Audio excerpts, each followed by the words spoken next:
Oprostite. Anđi! Bok, Vilu. Kako si? Dobro, a ti? Dobro. Pa, moram ti reći nešto važno. Što god da je, ja nisam kriva. Ne, ma nije tako nešto, samo što... Hvala. Radi se o nečem što ne znaš, a vrijeme je da saznaš. U redu, reci.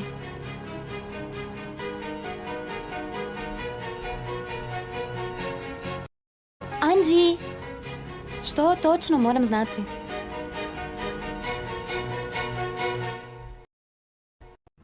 Anđi, reci mi. Nije tako, Vilu. O, jasno mi je. Pa, osim ako nemaš problema u tvojoj glavi, tada o čemu god misliš to putuje dolje do tvog jezika i ti mi to izgovoriš.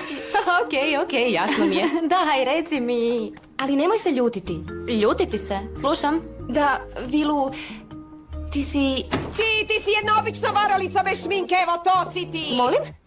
Oprosti, moja mila dušice, ovo je razgovor za odrasle i zato ako bi, molim te, Što je bilo? nemoj se ništa Šta se brinuti, događa? molim te.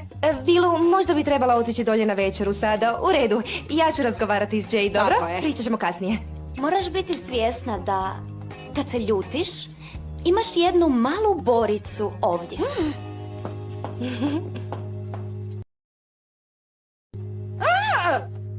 Ja znam da si ti lažljivica. Okej, uhvatila si me, dobro? Izlazi van ili zovem policiju. I što ćeš im reći? Da sam došla ovamo Reći ću ti da nitko nije čuo za tebe u agenciji. Agenciji? A Ovo je zbog agencije? molim te, ne mogu vjerovati da trošim vrijeme na tebe dok me prijatelji čekaju u teretani. Molim te, samo izađi iz ove kuće. Osiguranje, odmah dođite, molim vas. Evo je, samo je izvedite vani. Čekajte. Ako se opire, izbacite kroz vrata. Hvala, doviđenja, krenite. Brže, molim vas. Ma, molim te. O, gdje je to? Gdje je to? Jer ovo